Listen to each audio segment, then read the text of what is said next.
नमस्कार, सुप्रभात news MP के संध्या समाचार में आपका स्वागत है। खबर को शुरू करने से पहले आप सभी से निवेदन है कि इस वीडियो को लाइक करके चैनल को सब्सक्राइब जरूर करें। तो चलिए शुरू करते हैं आज शाम की मुख्य खबरें।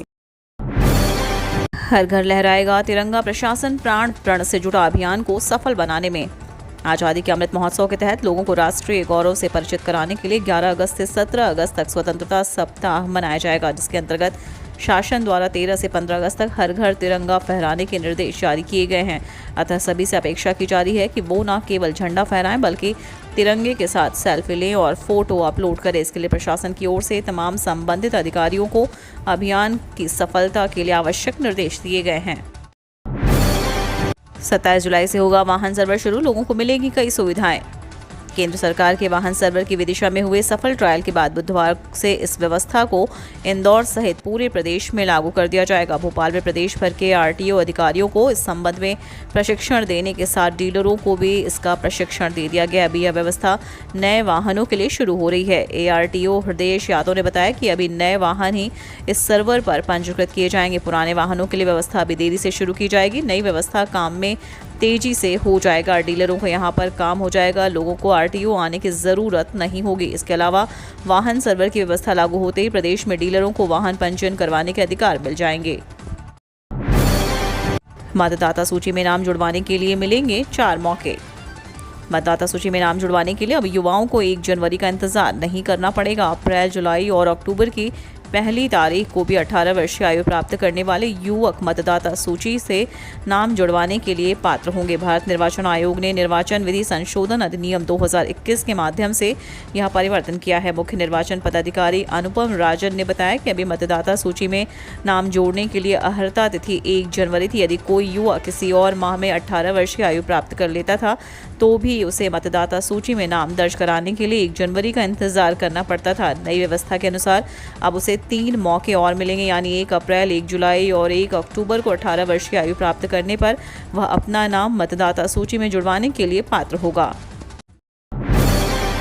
स्पेशल ट्रेनों के चलने की अवधि बढ़ाई गई।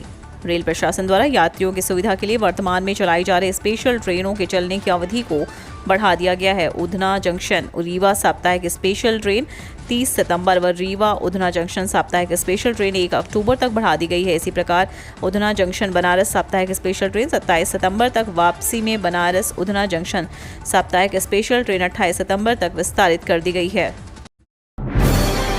अब देश में इलेक्ट्रिक बाइक और स्कूटर की कीमत होगी आधी से भी कम। केंद्रीय सड़क परिवहन और राजमार्ग मंत्री नितिन गडकरी ने कहा कि अगले 1 साल के भीतर इलेक्ट्रिक वाहनों की कीमत पेट्रोल कारों की कीमत के बराबर हो जाएगी। कार और बाइक सवारों के लिए यह खबर बेहद सुकून देने वाली है। केंद्रीय मंत्री नितिन गडकरी ने कहा कि प्रौद्योगिकी और हरित ईंधन में तेजी से प्रगति से इलेक्ट्रिक ऑटोमोबाइल की लागत में कमी आएगी, यानी इससे आम लोगों को फायदा होगा। अगले 2 वर्षों में इलेक्ट्रिक वाहनों की कीमत पेट्रोल से चलने वाली कारों के समान होगी। केंद्रीय मंत्री ने कहा कि यह आने वाले समय में क्रांति ला सकता है। 25 से अधिक अंकों वाले उत्तर पुस्तिकाओं का दोबारा होगा मूल्यांकन। बीएड फर्स्ट सेमेस्टर का रिजल्ट बीते सप्ताह जारी हुआ है। सिर्फ 28% विद्यार्थियों के उत्तीर्ण होने पर कॉलेज संचालकों ने खराब मूल्यांकन और कम अंक देने को आरोप लगाया था। इस पर देवी अहिल्या विश्वविद्यालय ने फिर से एक बार उत्तर पुस्तिकाओं की जांच करने का फैसला लिया। अब विश्वविद्यालय प्रशासन ने 50% कॉपियों का समिति से मूल्यांकन करवाने पर जोर दिया है। अधिकारियों के मुताबिक उत्तर पुस्तिकाओं की स्क्रूटनी की जाएगी, जिसमें 25 से अधिक अंक वाली कॉपियों का मूल्यांकन करेंगे। समिति की रिपोर्ट के बाद विद्यार्थियों के अंकों में बदलाव किया जाएगा। रेलवे ने शुरू की यह बड़ी सुविधा, नाइट में सफर करने वालों की हो गई मौज।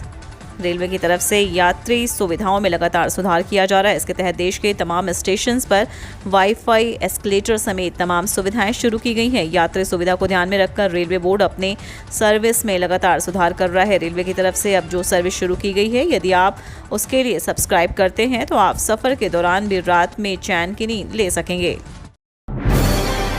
कोरोना से फिर एक मौत, 31 नए मरीज मिले। कोरोना वायरस के संक्रमण ने फिर एक मरीज की जान ले ली। मेडिकल कॉलेज अस्पताल अस्पताल में भर्ती सुहागी आधार ताल निवासी 74 वर्षीय वृद्ध की कोरोना संक्रमण से मौत हो गई। इस प्रकार जिले में कोरोना से मृतक संख्या बढ़कर 803 हो गई है। मृतक के डेथ ऑडिट की रिपोर्ट मिलने के बाद उक्त मौत को सरकारी आंकड़ों में दर्ज किया जाएगा। इधर सोमवार को कोरोना वायरस से संक्रमित 31 मरीज सामने आए हैं। प्रशासन द्वारा 487 सैंपल की रिपोर्ट जारी की गई, जिसमें 416 सैंपल की रिपोर्ट नेगेटिव रही है। 37 सैंपल वायरोलॉजी लैब ने अमान्य कर दिया। शेष 31 सैंपल की रिपोर्ट में कोरोना की पुष्टि हुई। इस दौरान कोरोना से स्वस्थ होने पर 26 लोगों को आइसोलेशन से छुट्टी दी गई। MPEB की ओर से प्रदेश में 2500 से अधिक पदों पर जल्द होगी भर्ती। मध्य प्रदेश में सरकारी नौकरी का इंतजार कर रहे युवाओं के लिए अच्छी खबर है। MPEB में जल्द ही नई भर्तियां शुरू की जाएंगी। Madhya Pradesh professional examination board द्वारा सब इंजीनियर सहित कई पदों पर भर्ती के लिए अधिसूचना जारी कर दी गई है। PEB द्वारा कई परीक्षाओं के संबंध में कैलेंडर जारी किया गया है, जिसमें बताया गया है कि जल्द ही कई पदों के लिए भर्ती प्रक्रिया शुरू की जा सकती है। इस भर्ती अभियान की शुरुआत 1 अगस्त 2022 से की जाएगी। इन पदों के लिए उम्मीदवार आधिकारिक वेबसाइट peb.mponline.gov.in पर जाकर आवेदन कर सकते हैं। इसके लिए उम्मीदवार 16 अगस्त तक आवेदन कर पाएंगे। इसमें सब इंजीनियर और ड्राफ्ट्समैन सहित 2557 रिक्त पदों पर भर्ती की जाएगी। वहीं ग्रुप 1, 2 व 5 सहित अन्य परीक्षा के लिए 15,000 पदों पर भर्तियां होंगी।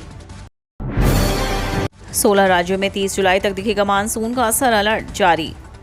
देश के कई राज्यों में मानसून का व्यापक असर देखने को मिल रहा है। इसके अलावा IMD अलर्ट ने कई चक्रवाती सिस्टम एक्टिव होने के कारण 15 से अधिक राज्यों में आज भारी बारिश का अलर्ट जारी किया है। उत्तर भारत में मानसून की एंट्री के साथ ही लगातार बारिश होगा दौर शुरू हो गया है। गुजरात, राजस्थान, मध्य प्रदेश सहित छत्तीसगढ़ और उत्तर प्रदेश के कुछ जिलों में भारी बारिश का अलर्ट जारी कर दिया गया है। मध्य प्रदेश में भी आज भारी बारिश का अलर्ट जारी किया गया।